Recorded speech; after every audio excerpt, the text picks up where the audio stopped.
Hello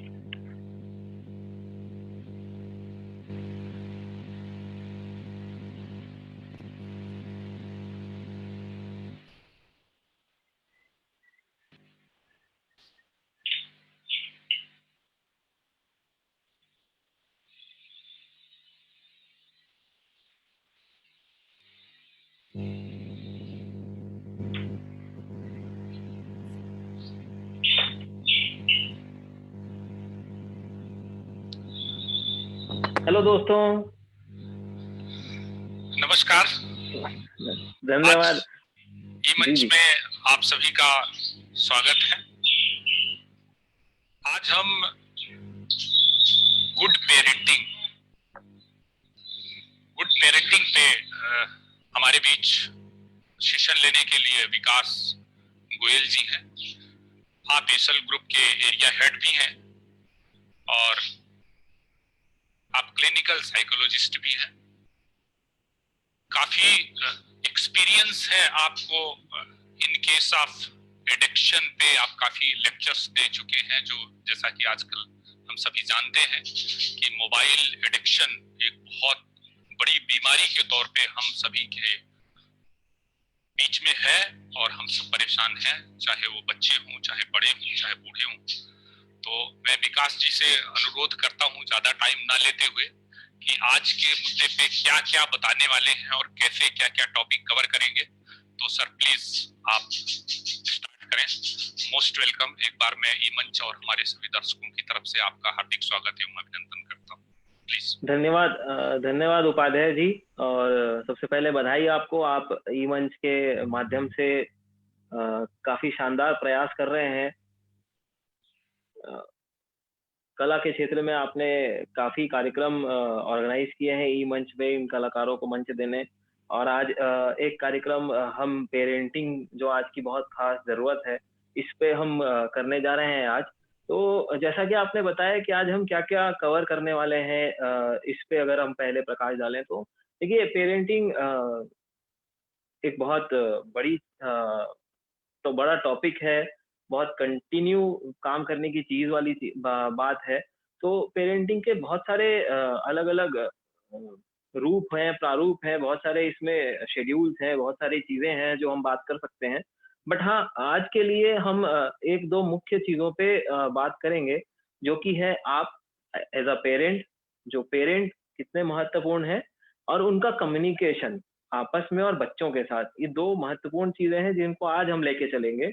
और इसके बाद जब अगला सेशन कभी होगा, तब उसमें हम आगे की और भी चीज़ों को लेके चलेंगे, क्योंकि इसमें बहुत सारी चीज़ें हैं आज के परिप्रेक्ष्य में। पेरेंट्स क्या गलती कर रहे हैं या कम चीज़ें कर रहे हैं जिसकी वज़ह से बच्चों को समस्याएँ हैं, या बच्चे क्या ऐसी चीज़ सुधार सकते हैं अपने कार्य में, जो हो सकता है। तो जैसे कि मैंने आपको कुछ देर पहले भी बताया था, 10, 15, 20 मिनट पहले ही अभी एक खबर आई है। रोज सुसाइड के बहुत सारे केसेस आते हैं, और वो सिर्फ है माँ-बाप के बच्चों के साथ कम्युनिकेशन को लेके। छोटी-सी बात पे मोबाइल पे गेम खेलने को मना करने के वजह से एक 13 साल का बच्चा 2 दिन पहले सुसाइड कर लेता है, जिसकी खबर हमें आज पता चली है न्यूज़ के माध्यम से। तो ऐसी बहुत सारी चीज़ें हैं जिनके ऊपर विस्तार से हम चर्चा कर सकते हैं। तो मेरे ख्याल से हम 1 आध 2 मिनट रुक जाते हैं जब तक बहुत सारे लोग जुड़ रहे हैं, और उसके बाद हम इसको चालू करें। तब तक जितने लोग भी जुड़े हैं, मेरा उनसे अनुरोध है कि अगर वो कोई सवाल पूछना चाहें, तो हमें कमेंट सेक्शन में ये चीज़ें लिख सकते हैं, और हम उन सवालों का जवाब दे दें इसी के लिए। जी जी।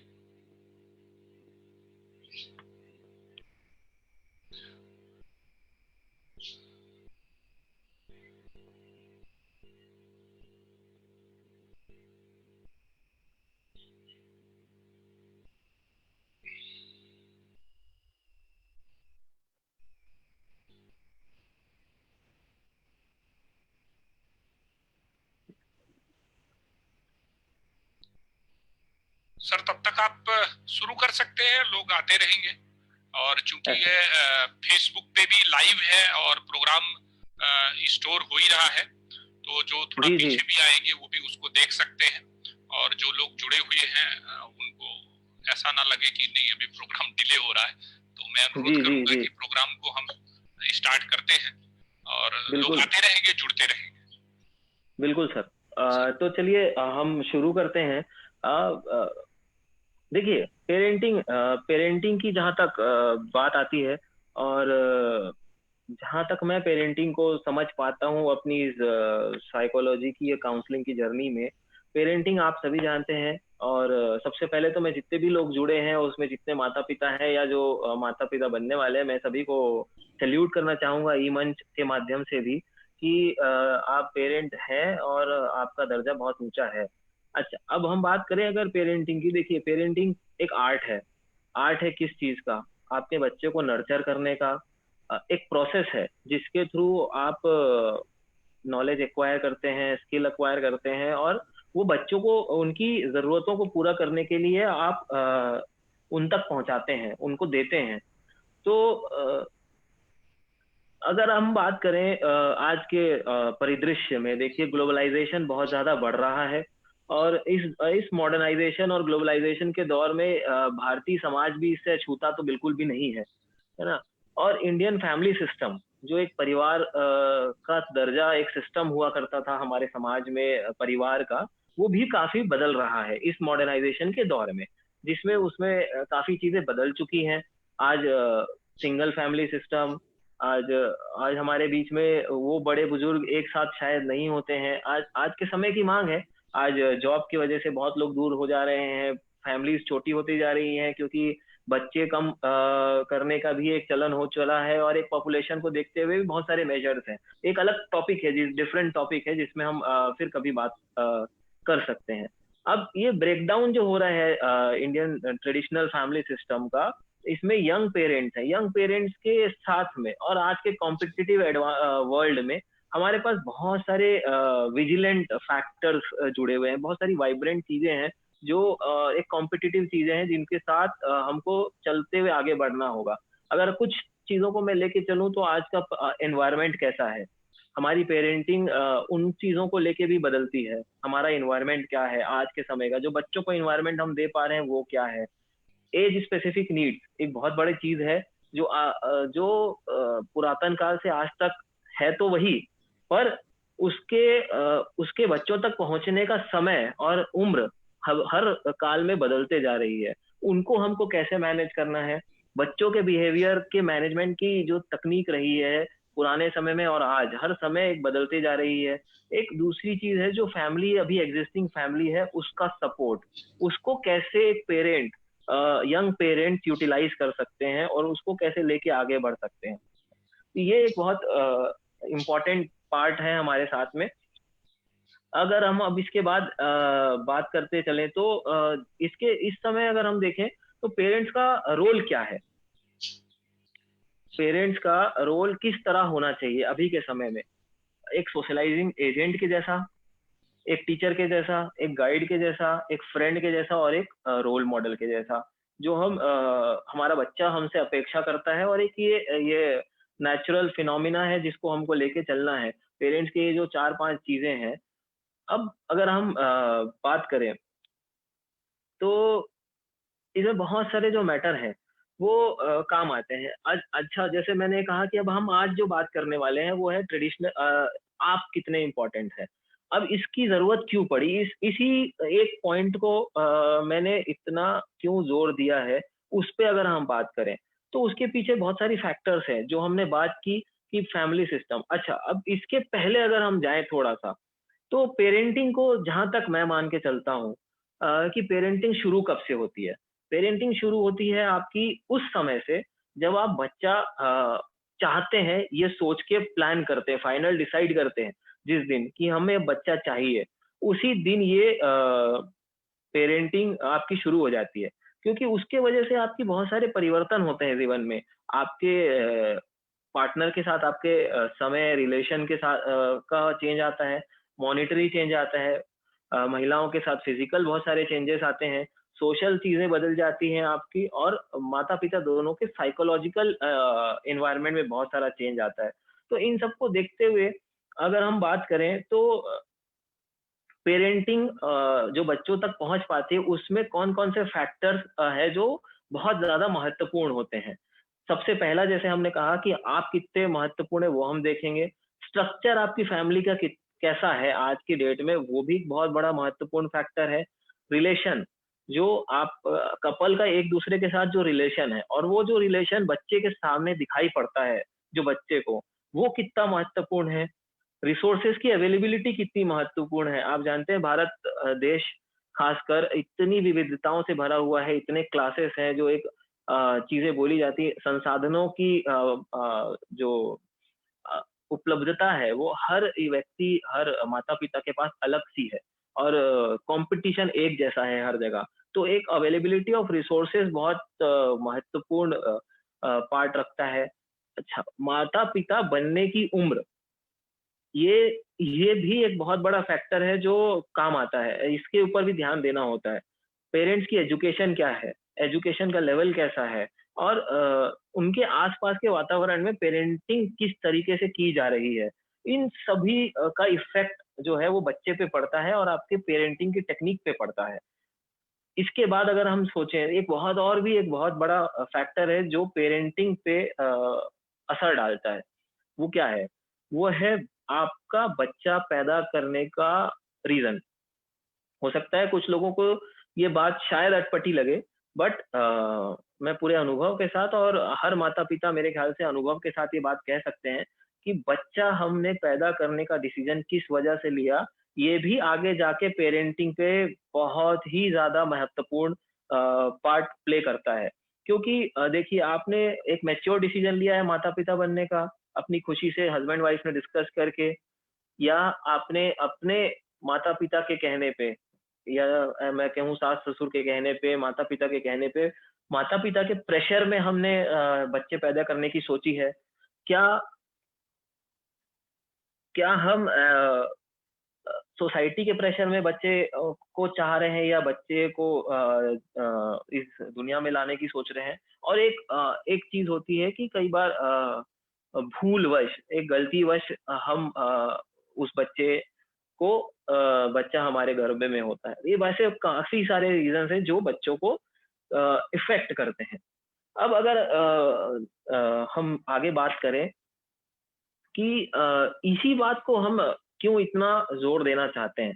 तो आप देखिए, पेरेंट्स का बच्चे के साथ हम अपेक्षाएँ तो बहुत रखते हैं, पर आज के समय में बहुत सारी समस्याएँ हम देख रहे हैं जो बच्चे को हो रही है, या हम फेस कर रहे हैं। अच्छा, अगर जितने लोग भी जुड़े हैं उनसे हम लोगों ने ये जब ब्रोशर भेजा गया था, उसमें बहुत सारे सवाल पूछे गए थे। उसमें बहुत सारे सवाल थे जो शायद आप लोगों के मन में भी आते होंगे, इन चीज़ों को लेके कि आपका बच्चा क्या आपकी बात नहीं मानता?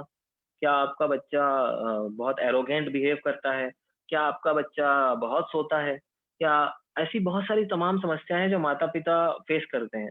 अगर कोई भी हमारे साथ जुड़ने वाले लोग, अगर कोई भी अपना सवाल पूछना चाहे, तो आप सेशन के बीच में कमेंट बॉक्स में लिख सकते हैं। हम पूरी कोशिश करेंगे कि आपका जवाब आपको दे सकें। अच्छा, अब एक नया परिदृश्य आप सोच के देखिए। एक बीज आपने देखा होगा, जो आप पेड़-पौधे आस-पास देखते हैं, उसके लिए हम बीज लगाते हैं। तो बीज क्या है? अगर मैं इस बीज की तुलना बच्चे से करता हूँ, और उसके माध्यम से हम अगर पेरेंटिंग को समझते हैं, तो वो कैसा होगा?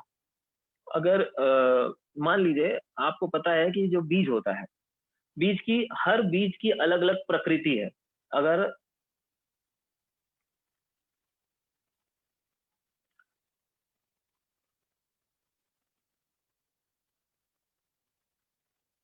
उपाध्याय जी,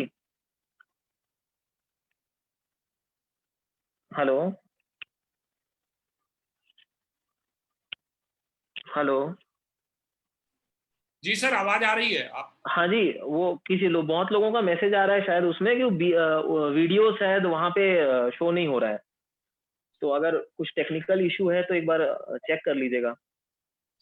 अच्छा, वीडियो फे वहाँ यूज नहीं हो रहा। हाँ, फेसबुक लाइव में वीडियो शायद नहीं जा रहा है। नहीं नहीं, जा रहा है, जा रहा है, हम तो देख रहे हैं, लाइव देख रहे हैं। अच्छा। हाँ। मेरे मेरे स्ट्रीम में भी, मतलब मेरे उसमें भी नहीं दिख रहा है, अब शायद दिखा। नहीं दिख रहा है, मैं तो चूंकि हाँ, हाँ, लाइव में ठीक है, देख ठीक है। सकता हूँ, तो आप ओके, प्लीज कंटिन्यू करिए। और ठीक है, ठीक है। आ जाता है, वीडियो भी आ। ओके, ओके सर, ठीक है। अच्छा, हम यहाँ पे थे कि मैं ये चाह रहा हूँ कि हम अगर कंपेयर करें, एक जो बीज होता है उसकी प्रकृति होती है, और प्रकृति कैसी होती है, अगर आप आम का बीज डालेंगे या आप संतरे का बीज डालेंगे तो आम और संतरा ही निकलेगा। आम के बीज से संतरा कभी नहीं आ सकता। तो जी, जी। आम के बीज से संतरा नहीं हो सकता, या सेब के बीज से आम नहीं मिल सकता। उसी तरीके से हर बच्चा यूनिक है। हर बच्चा अपनी-अपनी प्रकृति लेके ही आता है। तो जो एक धारणा है माता-पिता की, बच्चा मेरे हिसाब से हो या मैं कैसा ढालूँ, ढाल आप ही सकते हैं, पर उसकी प्रकृति को बदलने की कोशिश ना करें। देखिए, बच्चा भविष्य में क्या करेगा, कैसा करेगा और कितना अच्छा होगा, ये उसी तरीके से डिपेंड करता है कि आप देखिए, अगर बीज को आप किसी बीज को आप गमले में डालते हैं और किसी बीज को आप ज़मीन में उगाते हैं। दोनों की जो पौधा होगा वो कितना बड़ा होगा, कितना फैल सकता है, उसका स्तर अलग-अलग होता है। उसी तरीके से आपको ये भी सोच के चलना है कि आप अपने बच्चे को किस तरीके से पालना चाहते हैं, कितना खुला आसमान देना चाहते हैं, कितनी मिट्टी देना चाहते हैं, कितनी खाद देते हैं। इन सभी से आपको ये आपका जो बीज है, आपका बच्चा है, वो या तो पौधा बनेगा या पेड़ बनेगा। फिर फल कितने छोटे होंगे, बड़े होंगे, ये आप ही डिसाइड करते हैं। तो आपका ये लालन-पालन, आपका जो ये पालने-पोसने का तरीका है, आपकी पेरेंटिंग है, ये बहुत अलग-अलग रूप से बच्चे को अलग-अलग तरीके देती है। अब अगर हम सोचें, बच्चा जो है वो अलग-अलग एज लेवल से पास होता है। हमारी भी एज़ अ पेरेंट भी हमारी जर्नी अलग-अलग एज लेवल को जाती है। अ, क्योंकि आप देखते हैं, जब पौधे को भी आप नरिश करते हैं, उसको भी पानी देते हैं, अलग-अलग सीज़न में अलग-अलग तरीके से उसे देते हैं। गर्मी में आपका पानी देने का लेवल अलग होता है, ठंड में अलग होता है, बरसात में अलग केयरिंग होती है। हर समय अलग तरीके की खाद, अलग तरीके की पानी देने की प्रक्रिया, अलग तरीके की उस पेड़ को पालने की प्रक्रिया हुआ करती है। तो बच्चों के साथ क्यों नहीं? बच्चों के साथ हम पेरेंट्स एक ही जैसा क्यों होते हैं? ये आपके लिए सोचने वाली बात है। आप सोचिए इस चीज़ को, क्या आप अपने बच्चे के साथ इस तरीके का व्यवहार करते हैं? करते हैं तो आप बहुत ही अच्छे माता-पिता हैं, और आप के बच्चे बहुत ही ज़्यादा अच्छे बनेंगे आगे। और अगर कहीं भी आपसे चूक हो रही है कि आप पानी कम दे रहे हैं गर्मी में या ठंड में ज़्यादा दे देते हैं, तो आपको पता है फिर बच्चे किस तरीके से आगे बढ़ते हैं या कैसे निकलते हैं। तो इसके ऊपर भी आपको सोचना पड़ेगा। अब जो आज हम बात करना चाहते हैं, देखिए, जब बच्चा पैदा करने की बात आई तो माता-पिता दोनों इन्वॉल्व थे। बच्चा पैदा हो रहा है, उस प्रक्रिया में माता-पिता दोनों इन्वॉल्व हैं। तो क्यों ऐसी भ्रांति हमारे समाज में हो जाती है कई बार कि पिता कम या माता ज़्यादा, या दोनों कितने इन्वॉल्व हैं, इसके ऊपर बहुत सारे सवाल होते हैं लोगों के। बहुत चीज़ें देखने को मिलती हैं, हमें भी एज़ अ काउंसलर बहुत समय हम इन चीज़ों के साथ आते हैं। मेरा एक ही चीज़ कहना है, देखिए, जो माता-पिता हैं, दोनों का समान रहा है सहयोग, समान पार्ट रहा है बच्चे को जीवन में लाने में, तो उसे बड़ा करने में भी उनका महत्वपूर्ण योगदान है। अब वो दोनों किस तरीके से बच्चे को आगे बढ़ाते हैं। एक होता है दोनों का सहयोग, दोनों का साथ में उसे क्या आगे बढ़ाना है, जो एक साथ मिलके कुछ चीज़ें वो कर सकते हैं। एक चीज़ होती है कि दोनों इंडिविजुअली क्या-क्या करते हैं। देखिए, आपका बच्चा जो है वो माता-पिता दोनों के अलग व्यवहार, अलग-अलग समय में अलग-अलग व्यवहार से आगे बढ़ता है, और एक साथ आप लोग उनके साथ क्या करते हैं, उससे आगे बढ़ता है। तो एक चीज़ बहुत महत्वपूर्ण है कि आप समझ के चलें कि आप दोनों महत्वपूर्ण हैं, और आप दोनों को महत्वपूर्ण इसमें रोल अदा करना है। अगर मैं बात करूँ, एक बहुत छोटी-सी चीज़ होती है, देखिए, कि जब बच्चा पैदा होता है और छोटा होता है ना, तो वो रात को बहुत ज़्यादा देर तक सोता नहीं है, और वो रोता है या बहुत सारी चीज़ें होती हैं। उस समय क्यों ऐसा माना जाता है कि पिता आराम से सोएगा और माँ ही बच्चे को सँभालेगी या उसे वही सुलाएगी। ये एक धारणा है। क्यों, क्या आप दोनों उसे बाँट नहीं सकते? इससे आप दोनों की नज़दीकी बच्चे से बढ़ेगी। ये बच्चा आपको बता नहीं पाएगा उस तौर पे, पर ये फ्यूचर में दिखेगा। अगर मैं एक आध एग्ज़ाम्पल लूँ आपके साथ में, मैंने जो देखा है, अगर एक प्रॉब्लम के बारे में हम बात करते हैं कि मैं आपको एक अपने शहर के ही यहाँ का एग्ज़ाम्पल दिखाता हूँ। एक बहुत बड़े डॉक्टर का परिवार है, रायपुर शहर का। दोनों हस्बैंड वाइफ डॉक्टर हैं। उनके सास-ससुर जो है वो आर्मी बैकग्राउंड से आते हैं, और जो माँ है डॉक्टर, वो वो हमारे पास एक अपनी समस्या लेके आती हैं कि मेरी बच्ची जो है, उनकी बेटी रहती है 15 साल की, वो मेरी सुनती नहीं है बात, और वो हर बात में रिलक्टेंट है, मैं जो बोलूँ उसका उल्टा ही समझती है। मेरे ख्याल से ये बहुत सारे पेरेंट्स के साथ होती है समस्या, जो उनका बच्चा उनकी बात नहीं सुनता। अब देखिए आज का परिदृश्य जो हमने शुरू में ही बात किया, फैमिली कल्चर बदल चुका है, दोनों वर्किंग पेरेंट्स भी हो सकते हैं, सिंगल पेरेंट भी होती है, छोटी फैमिलीज़ हैं, न्यूक्लियर फैमिली का ज़माना है। ये प्रॉब्लम हो सकती है, पर हमें उसे कैसे डील करना है ये हमको सोचना है। अब इस पे उनसे जब हमने बात की और उनके लाइफ़स्टाइल के बारे में चर्चा की, चूँकि वो दोनों हस्बैंड वाइफ डॉक्टर थे, वो उनका समय जो था वो बहुत कम था अपनी बच्ची के साथ में। और दूसरी बात ये थी कि जो माँ है, माँ की बच्चे बच्ची के साथ क्यों नहीं जमती थी? वो इसलिए नहीं जमती थी कि वो उसको एप्रिशिएट नहीं करती कभी। मैंने उनसे जब चर्चा करके ये जाना, तो ये समझ में आया कि माँ माँ जो है वो सिर्फ़ बच्ची को क्रिटिसाइज़ करती है और एप्रिशिएट नहीं करती है। अगर आप और एक एग्ज़ाम्पल देखें, आज अगर आपका बच्चा खेल रहा है मोबाइल से और वो गलती से गिर जाता है, बच्चा और मोबाइल दोनों। और आज देखा जाता है कि इंसान मोबाइल ज़्यादा पहले उठाएगा और बच्चे को चिल्लाएगा कि यार मोबाइल कुछ हो जाता तो, मेरा तो एप्पल है 1 लाख रुपए का, या मेरा इतना महँगा मोबाइल है तुमने गिरा दिया। देखिए बच्चा जो है उसे भी चोट लगी होगी, गिरा होगा तो, पर बच्चा जो है वो सामान नहीं है, बच्चा सामान से ज़्यादा इम्पोर्टेंट नहीं है। आप सामान दूसरा ला सकते हैं, बच्चा दूसरा नहीं ला सकते, उसको कोई तकलीफ है। इन छोटी-छोटी चीज़ों को जब आप करते हैं, इससे ही बच्चे आपसे दूर जा रहे हैं। एक और एग्ज़ाम्पल लेते हैं, एक पिता हैं, वो आराम से अपने हॉल में बैठे हुए हैं और उनका जो बच्चा है, वो एक कार्डबोर्ड का घर बना के आता है, अब उनके पास में। और पिता को पता है उस घर को देख के कि वो घर बिल्कुल अच्छा नहीं बना है, उसमें ना उन्हें खिड़की अच्छे से समझ में आ रही है, ना दरवाज़ा समझ में आता है, ना कमरे पता है उन्हें। पर आप देखिए जो हम कम्युनिकेशन का पार्ट यहाँ बात करना चाहते हैं, जैसे ही वो बच्चा पापा के पास आता है और बोलता है, "पापा देखो मैंने ये घर बनाया है।" पिताजी उसे कहते हैं कि, "ये क्या है? ना इसमें खिड़की है, ना इसमें दरवाज़ा है, कहाँ से घुसेंगे, कहाँ से निकलेंगे? कोई सुंदरता नहीं है, कुछ भी नहीं है, ये क्या कचरा बनाया आपने?" बहुत लोगों का रिप्लाई ये होता है।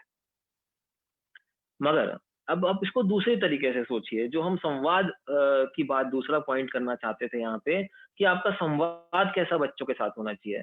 आपका संवाद इस उस पिता का जवाब क्या ये नहीं होना चाहिए था कि वो उन्हें बैठाए अपने पास और पूछे कि आपने बहुत अच्छा घर बनाने के प्रयास किया, मुझे इसके बारे में और बताइए।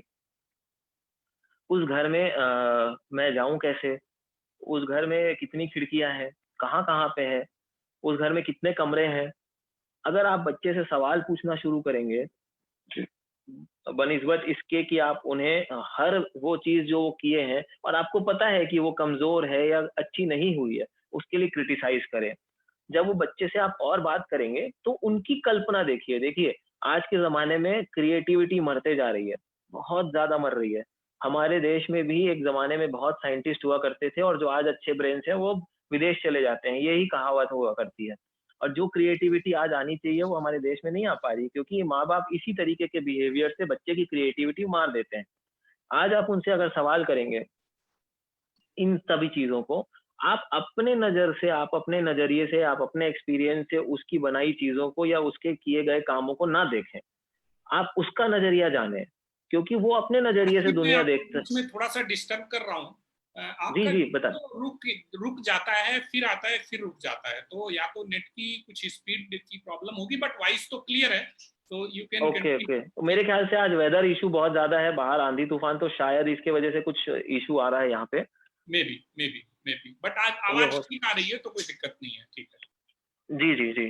हुँ, तो हम ये बस कहना चाह रहे थे कि अगर अगर इसी संवाद का तरीका हम बदल दें और उस पिता की तरह उस पिता के संवाद जो होना चाहिए था, मैंने कहा उस तरीके से आप संवाद करें, तो बच्चे की क्रिएटिविटी निखर के आएगी। और इसी संवाद में बच्चे को काफी अपनी कमियां खुद ही पता चल जाएंगी, जो हम उसको दिखाने की कोशिश करते हैं, तो वो अपने आप ही सुधार की ओर बढ़ता चला जाएगा। इसी इन्हीं चीजों को अगर और एक एग्जांपल लेंगे आप, मान लीजिए आप बैठे हैं और आपका बच्चा बाहर से खेलते हुए आया, खेलने गया हुआ था, वो आके कहता है कि आप मुझे चोट लग गई है। तो अधिकतर लोग ये कहते हैं, "हाँ, दिखाओ", देखते भी नहीं है और कह देते हैं ये बहुत छोटी सी चीज है, जाओ मस्ती मत करो। ये ऐसी वाली बात है। और आपने उससे कुछ भी नहीं पूछा। फिर अगली बार वो बच्चा एक दिन आपको कहता है कि अ, आज जो है मेरी तबीयत ठीक नहीं है, मुझे ट्यूशन क्लास नहीं जाना है। तो फिर आप नाराजगी में उससे कहते हैं, रोज रोज का बहाना है तुम्हारा, कभी चोट लग गई, कभी तबीयत ठीक नहीं है, पर आपने कभी उसके दर्द को जानने की कोशिश नहीं की। जो आज माता-पिता कहते हैं कि बच्चे हमसे दूर चले गए हैं, बच्चे हमारे साथ नहीं रहते, बच्चा हमारा सुनता नहीं है, वो इसीलिए है क्योंकि आपने कम्युनिकेशन ही ऐसा स्थापित किया कि वो आप उसकी सुनते नहीं हैं, उसकी बात पे आप रिटेलिएट कर जाते हैं, उसको आप अपनी सुना देते हैं और बात खत्म कर देते हैं। अगर वहीं आप उससे पूछें कि क्या समस्या है? आप ट्यूशन क्यों नहीं जाना चाहते हैं? एक्चुअली में तबीयत खराब है? किस हिस्से में पेट के दर्द हो रहा है? या आपको जिस जगह ट्यूशन आप जाते हैं, वहाँ कुछ पढ़ाया हुआ समझ में नहीं आता? या वहाँ कोई और समस्या है? या बाहर निकलने में आपको और कोई समस्या हो रही है जीवन में? अगर इतने सारे आप सवाल उससे पूछेंगे, तो शायद कोई ना कोई सवाल ऐसा होगा जो बच्चे को ये लगेगा कि हाँ, इस सवाल का जवाब मेरे पिता या माता मुझसे पूछ रहे हैं, जो मेरे लिए जानना मुझे ये समस्या आ रही है और मैं इस बारे में बात कर सकता हूँ अपने माता-पिता से क्योंकि वो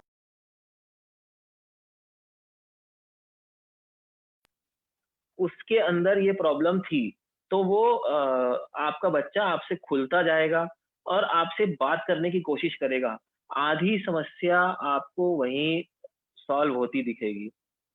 आधी से ज़्यादा समस्या आपके बच्चे की, आपकी और आप दोनों के संपर्क की खत्म हो जाएगी। आपका बच्चा आपसे क्या चाहता है? प्यार। पर प्यार कैसा होना चाहिए? देखिए, मैं भी आपसे यही अपील करना चाहूँगा, आप अपने बिहेवियर से उसे प्यार दर्शाइए, बट अंदर में आपके कंसर्न ये होना चाहिए, आपको पता होना चाहिए कि आपका बच्चा किस दिशा में जा रहा है, उसे कितने प्यार की ज़रूरत है। कई लोग ऐसे माता-पिता होते हैं जो बच्चा कब सो रहा है, कब उठ रहा है, उन्हें कुछ नहीं पता। मेरा बच्चा है, मैं तो उसको फुल फ्रीडम दिया हूँ, सारी ऐश है उसके पास, उसको कोई चीज़ की कमी नहीं है। बट जो आप कर रहे हैं उसके साथ, वो उसे बिगाड़ दे रहा है। आप इन चीज़ों का ध्यान रखिए और उसी के साथ में उसको बड़ा करने की कोशिश कीजिए।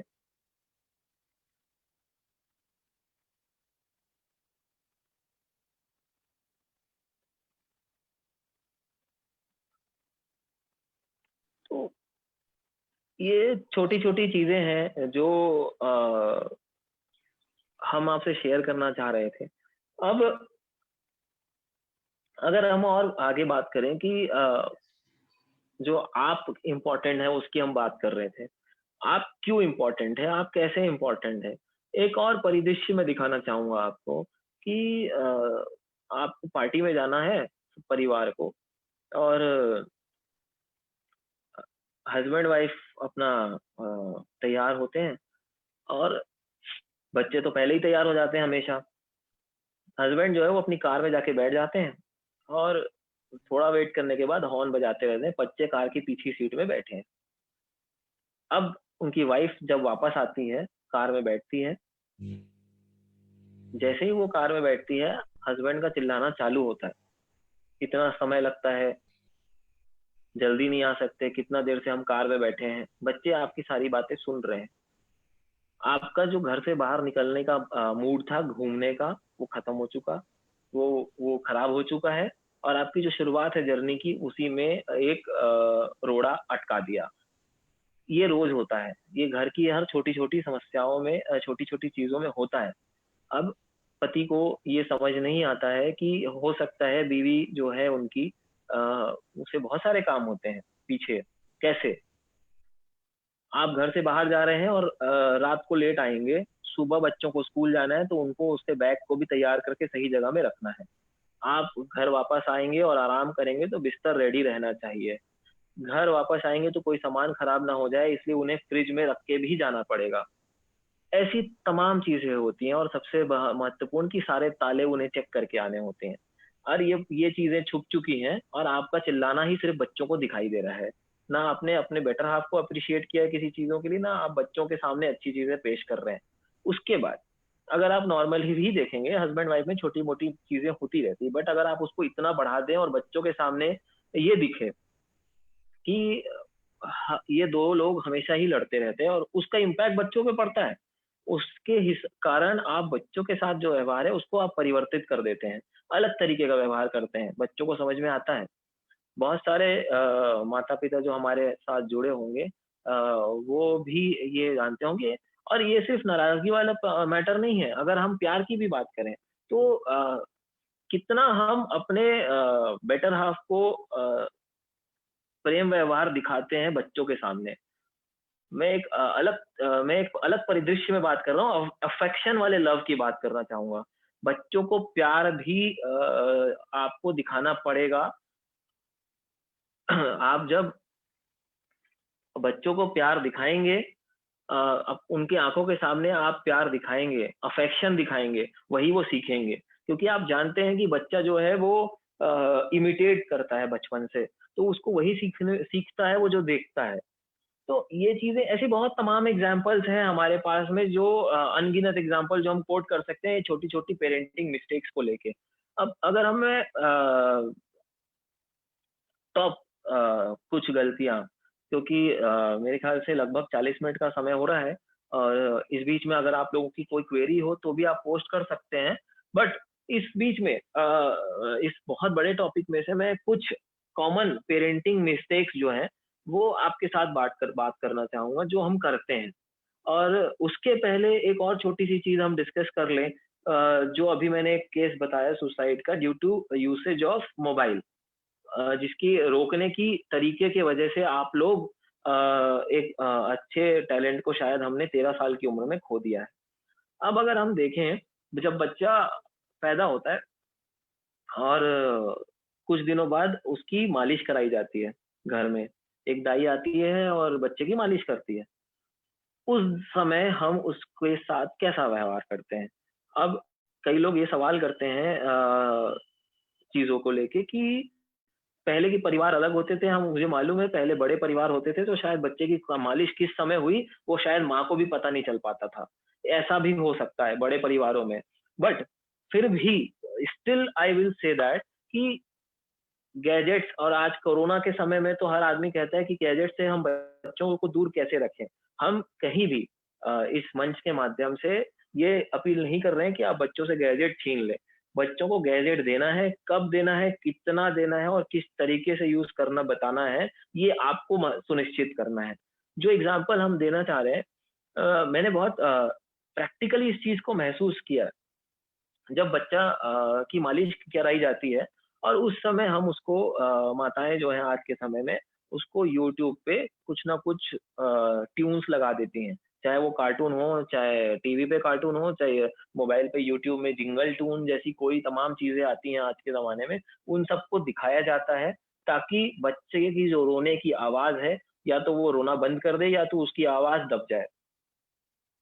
ये शायद बहुत से माता-पिताओं के दिल को चुभ जाएगी ये बात कि जो मैंने कही है, बट ये कड़वा सच है कि ऐसा किया जाता है।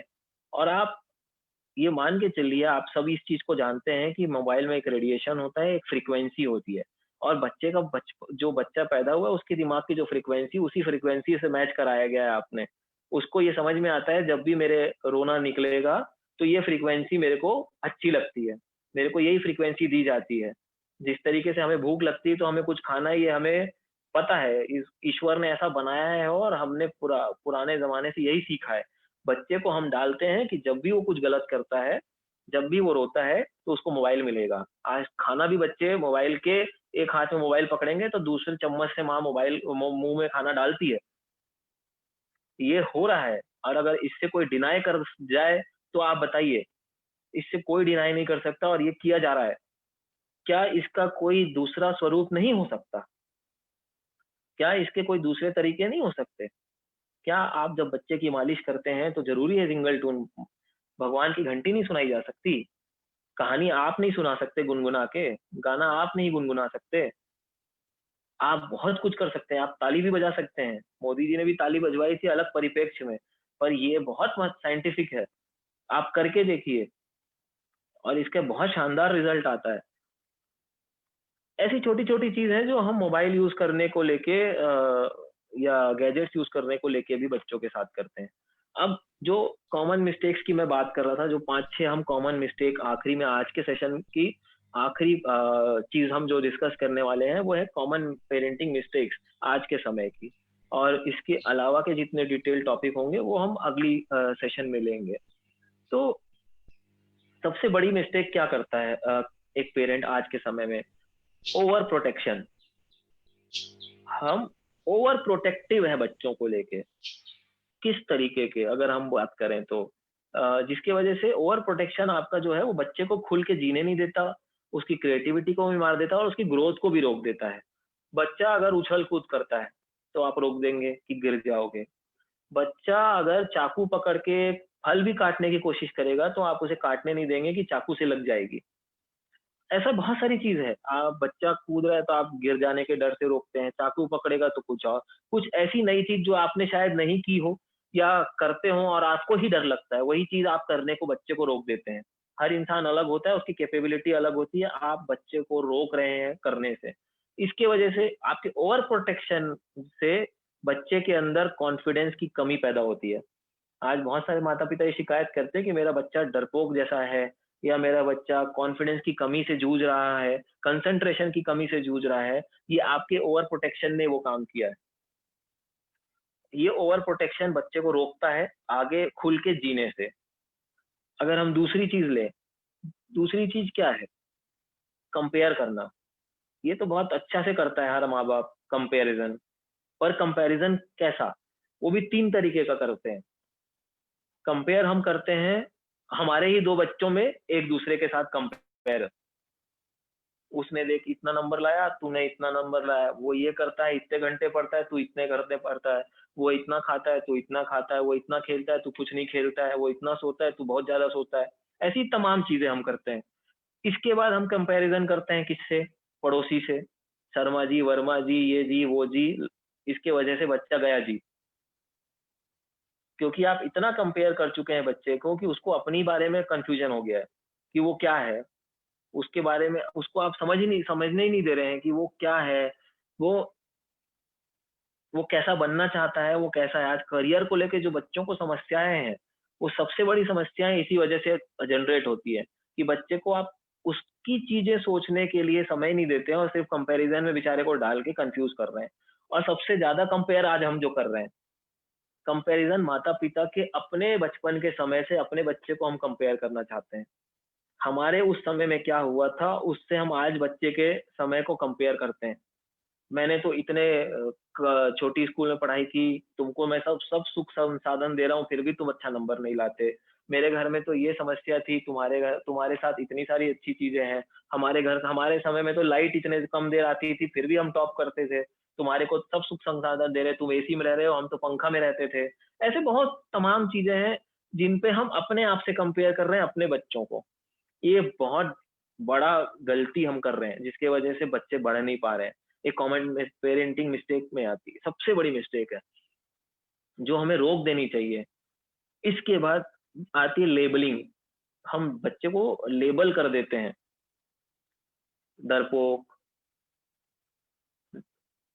और लेज़ी, ऐसी बहुत सारी मिस्टेक जो आपके घर आने वाले लोग होते हैं, या आप कहीं जाते हैं, आप किसी से मिलते हैं, तो आप हमेशा अपने बच्चे को अपने बच्चे के नाम से या उसके टैलेंट से परिचय नहीं कराते हैं, आप उसकी कमी से परिचय करा देते हैं।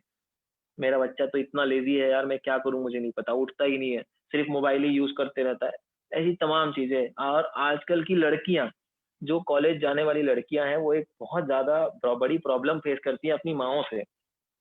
मेरी सारी सारी माताओं से हाथ जोड़ के अनुरोध है कि अपनी बच्चियों के साथ गलत मत करिए। वो क्या करती है? सबसे बड़ा समस्या है आज, अगर वो बच्ची पढ़ाई कर रही, कॉलेज जा रही है, उसके पास समय की कमी है। आप उसके कम समय में उसको अच्छा ट्रेनिंग नहीं दे पा रहे हैं घर परिवार का, या वो जो कर रही है उसको भी रिकॉग्नाइज़ नहीं कर रहे हैं। अगर वो रोटी नहीं बना पाएगी तो आप उसको बोलेंगे कि वो कोई काम नहीं करती है। अगर वो अच्छी पढ़ाई कर रही है और कम समय किचन में काम कर रही है, ये उसका दोष नहीं है। वो अच्छा कुछ करना चाहती है जीवन में। आप उसको उसके बचे हुए समय में ही इंटरेस्टिंगली सिखाइए किचन। मना नहीं है इसकी चीज़ के लिए, उसको आगे जीवन में काम आएगा ही शादी के बाद। आज इस लॉकडाउन में, कोरोना में जितनी बाइयाँ नहीं आई, तो सारी महिलाओं को ही खाना बनाना पड़ा है। और वो सब महिलाएँ और लड़कियाँ जिन्होंने कभी खाना नहीं बनाया होगा, बिना कुक के, वो सभी आज परेशानी रही हैं। बट आप थोड़ा तो सिखाइए, पर ऐसा नहीं उसकी वजह से वो जो करना चाहती है उसको भी आप रोक दें। और दुनिया भर को यही बताएं कि मेरी बच्ची कुछ काम नहीं करती है। उसका एक्चुअल टैलेंट पढ़ाई था, उसको आपने छुपा दिया। उसके और बहुत सारे टैलेंट को आपने खत्म कर दिया। बट उसके टैलेंट को लेबल मत करिए, उसकी जो कमजोरी है उसको आप हटाने के लिए कुछ नया तरीका अपनाइए। बच्चे को, मगर आप उसको लेबल ना करें कि वो लेजी है, वो डरपोक है, वो पिछड़ा है, वो बोल नहीं पाता है, वो नहीं कर, ये नहीं कर पाता, वो नहीं कर पाता। सिर्फ हम उसी लेबल के साथ जीना सीख रहे हैं, जीना सिखा रहे हैं बच्चे को। कृपया करके ये ना करें। अब एक क्रिटिसिज्म की बात आती है, तो हमको अपने बच्चों की गलतियां तो बतानी है उनको। ये बहुत इंपॉर्टेंट है कि हम उन्हें अपनी उनकी गलतियां बताएं। पर केवल क्रिटिसिज्म, जो शुरुआत के भी हमने 2 एग्जांपल में देखा है कि अगर वो बच्चा स्कूल नहीं जाना चाह रहा है, या बच्चे ने कार्डबोर्ड का घर कमजोर बनाया है, तो हम क्या सिर्फ क्रिटिसाइज ही करेंगे उसे? या क्रिटिसिज्म का कोई और तरीका हो सकता है?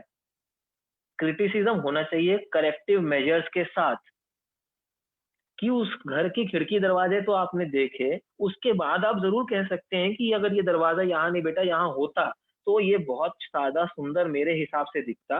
बट अगर आपके हिसाब से सुंदर है, तो भी ये घर सुंदर है। बच्चा आपकी बात समझेगा, बच्चा अच्छे से समझेगा, बट आप बच्चे को नहीं समझते हैं। हमको जब बच्चे को चिल्लाना होता है ना, तो मैं अगर बहुत ही देसी स्टाइल में बात करूँ ना, तो हम सारी जीवन की भड़ास उल्टी कर देते हैं बच्चे के सामने, इस तरीके से कि उसको इतना बुरा लगे बेचारा, कि बच्चा उसके बाद बोलने की हिम्मत ही नहीं करे। इसलिए कम्युनिकेशन खत्म हो रहा है बच्चे और माँ-बाप के बीच का। कभी भी क्रिटिसाइज़ करने की ज़रूरत पड़े, वो हमारे जीवन का इम्पोर्टेंट पार्ट है। आप क्रिटिसाइज़ तो करिए, बट क्रिटिसिज्म की उल्टी मत कर दीजिए। ऐसा क्रिटिसाइज़ करिए कि वो करेक्ट हो सके, उसमें आपके क्रिटिसिज्म में उसको करेक्टिव मेजर्स दिखाई देना चाहिए। ऐसा क्रिटिसिज्म करिए।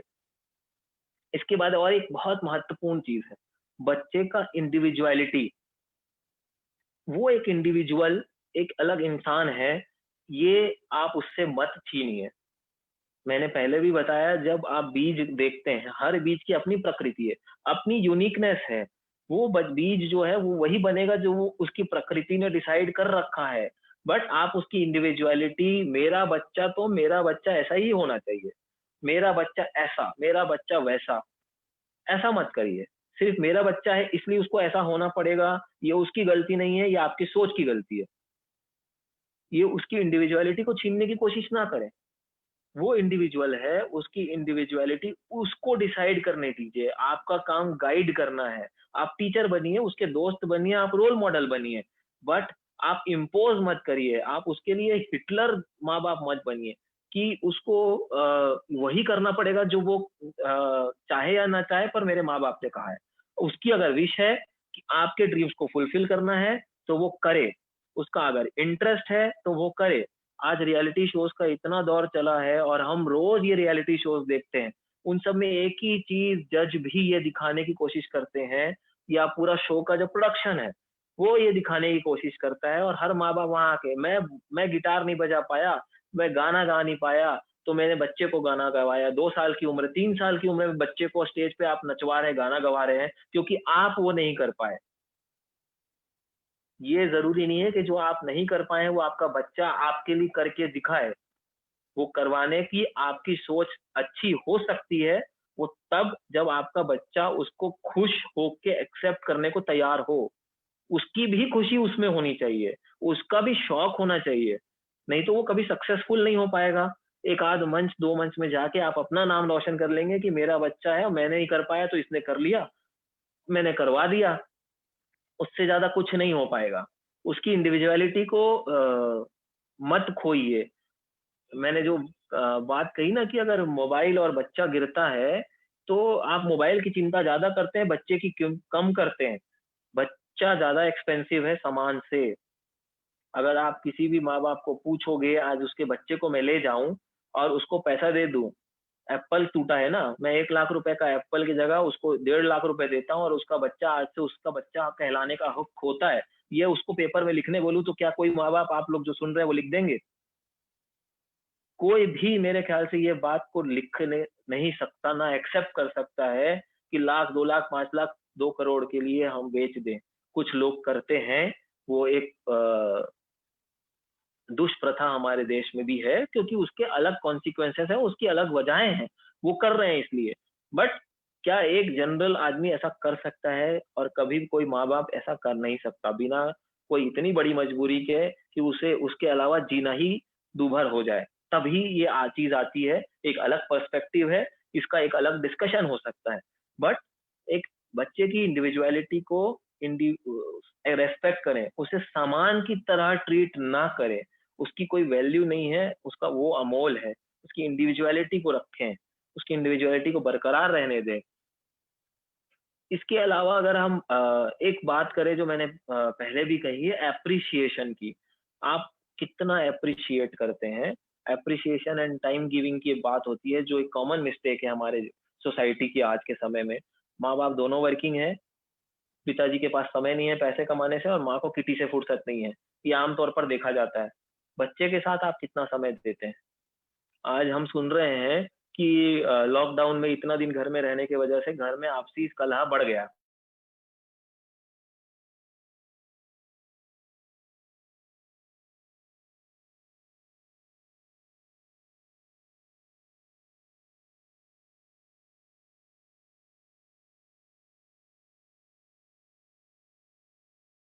को कितना समय देते हैं ये तो समझने की कोशिश कीजिए।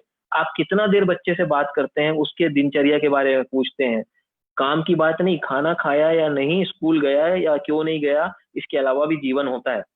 उसके अलग-अलग समय में, अलग-अलग उम्र में, अलग-अलग उसकी रिक्वायरमेंट है बात करने की। हम कितना बात करते हैं? और एक चीज़ आप मान के चलिए किसी की कोई रिक्वायरमेंट आज जैसे कोरोना में भी हम जी रहे हैं, इससे विकट परिस्थिति शायद हमारे जीवन में हमने नहीं देखी होगी कभी। तो जी बच्चा भी उसी तरीके से हर परिस्थिति में उसके सवालों के जवाब वो कहीं न कहीं तो ले आता है।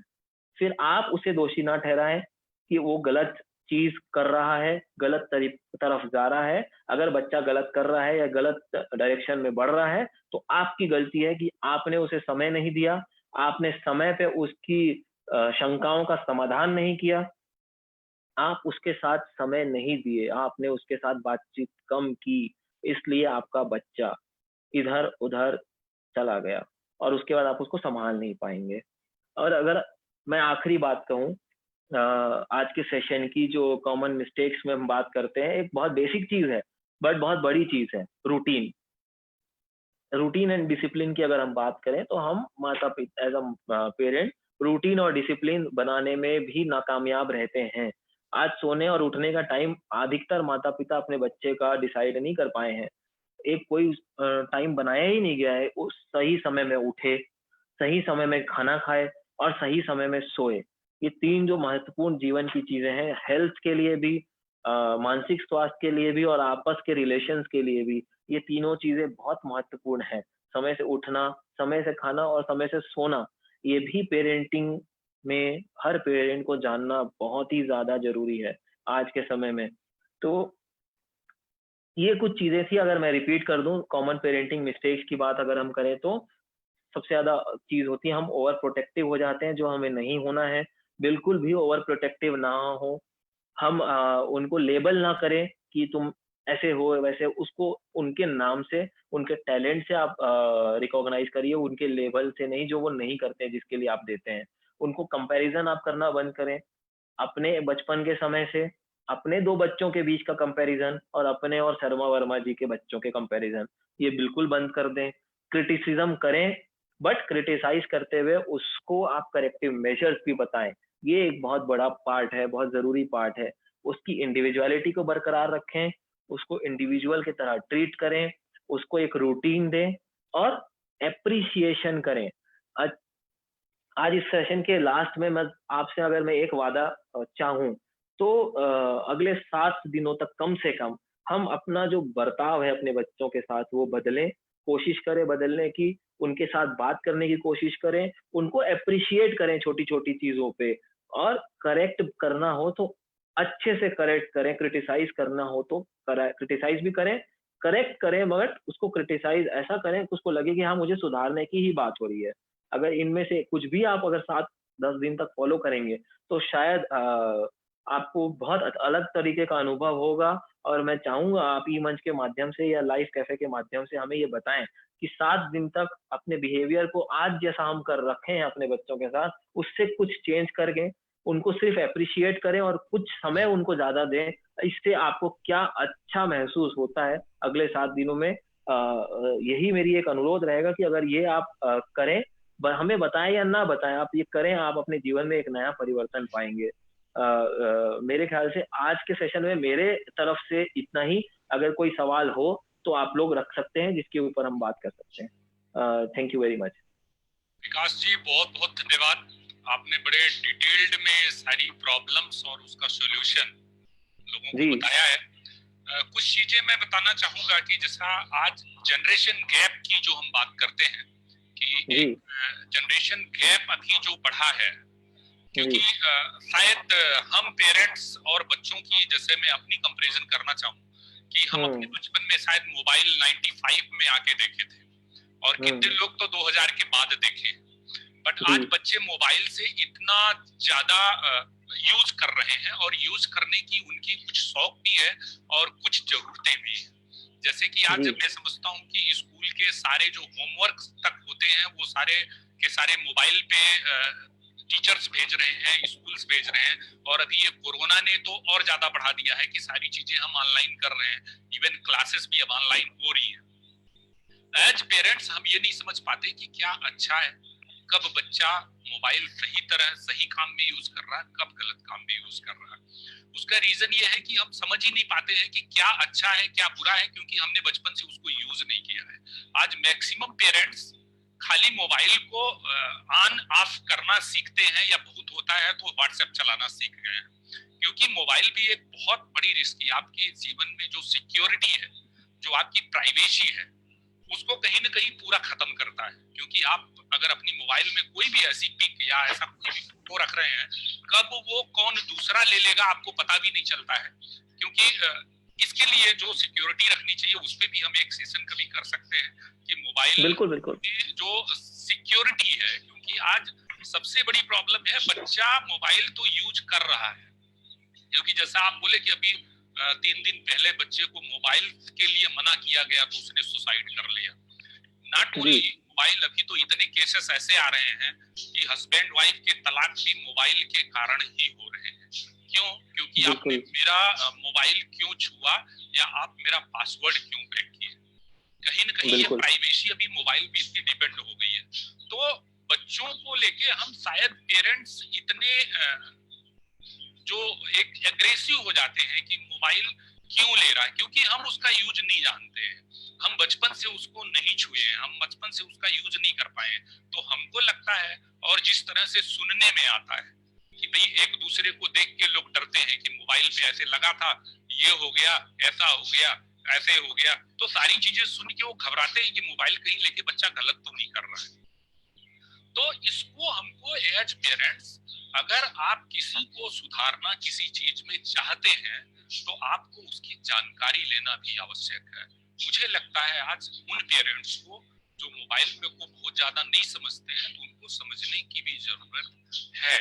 क्यों? क्योंकि आप नहीं समझेंगे तो आप उसमें रोक टोक अगर करेंगे तो शायद बच्चा, जैसे अभी सर ने बताया कि उसने सुसाइड कर लिया, क्योंकि यदि वो शायद पेरेंट्स समझते कि बच्चा किस काम में यूज कर रहा है, क्या सिक्योरिटी दी जा सकती है, कैसे हम उसको चेक कर सकते हैं कि वो अच्छे काम के लिए यूज कर रहा है या खराब काम के लिए यूज कर रहा है।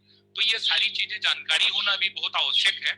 और आज जो आपने बताया कि खाना बनाने का और सारी चीजें जो बच्चों को सिखाने का, आपने बड़े डिटेल्स में इसको समझाया, कंपैरिजन का जो बताया। कहीं कहीं हो सकता है कंपैरिजन ऐसा नहीं है, बहुत बढ़िया कंपैरिजन आप पॉजिटिव वे में अगर दे रहे हैं अच्छे लोगों से। हम आज महात्मा गांधी जी का, अब्दुल कलाम साहब का, इनका भी हम कंपैरिजन करते हैं कि उन्होंने कितने नीचे से कितने ऊपर बढ़े हैं। तो हमको जब कंपैरिजन हम करें तो पॉजिटिव वे में करें। मैं इसमें थोड़ा सा ऐड कर रहा हूँ सब्जेक्ट टू योर परमिशन कि बिल्कुल बिल्कुल सर, कंपैरिजन ऐसा मोटिवेशन जैसा होना चाहिए। एज मोटिवेशन करें, हाँ आप उसको बिल्कुल। क्रिटिसाइज खाली करने के हाँ लिए, उसको नीचा दिखाने के लिए ना करें। बिल्कुल बिल्कुल। तो कंपैरिजन भी हमको, इतिहास हम इसके लिए पढ़ते हैं कि हम वो गलतियां ना करें। ऐसा नहीं कि हम उनसे बदला लें, हम वो मिस्टेक्स रिपीट ना करें। तो ये चीजें भी मुझे एक बहुत आज के सेशन में बहुत अच्छी लगी। बाकी खाना ना खाना बनाना तो हर कोई इस कोरोना काल में सीख ही गया है, और जिसको नहीं भी आता था, जिसको आता भी था, हर कोई सीख बिल्कुल गया है। कहीं न कहीं हर नेगेटिव एक पॉजिटिव लेके आता है। बिल्कुल बिल्कुल। कोरोना जो बहुत बड़ा पॉजिटिव लेके आया है कि परिवार इतने दिनों तक, 2 महीने तक शायद कभी अपने साथ में रहे हों, बच्चों के साथ में रहे हों, हस्बैंड वाइफ साथ में रहे हों। तो एक बहुत बढ़िया समय मिला था कि हम एक दूसरे को समझे, एक दूसरे के साथ रहे, बच्चों को इतना करीब से जाने, चाहे वो चेस खेल के, चाहे ताश खेल के, चाहे लूडो खेल के, चाहे खाना बना के, जैसा भी। और सबसे अच्छी चीज तो कोरोना ने जो पर्यावरण के लिए किया है, ये भी बहुत बड़ी चीज किया है। तो मैं, अगर कोई क्वेश्चन है किसी का, चूंकि लिख के नहीं आया है, तो मैं समझता हूं कि शायद क्वेश्चन आज नहीं होगा, बट बाद में भी यदि आपके दिमाग में, यदि आपकी कोई भी, चूंकि हमारे साथ जो जुड़े हैं आज के ट्रेनर, आज के फैकल्टी, विकास जी बहुत अच्छे वक्ता भी है, क्लिनिकल साइकोलॉजिस्ट हैं, और आपने मोबाइल एडिक्शन पे पीएचडी भी कर रखा है।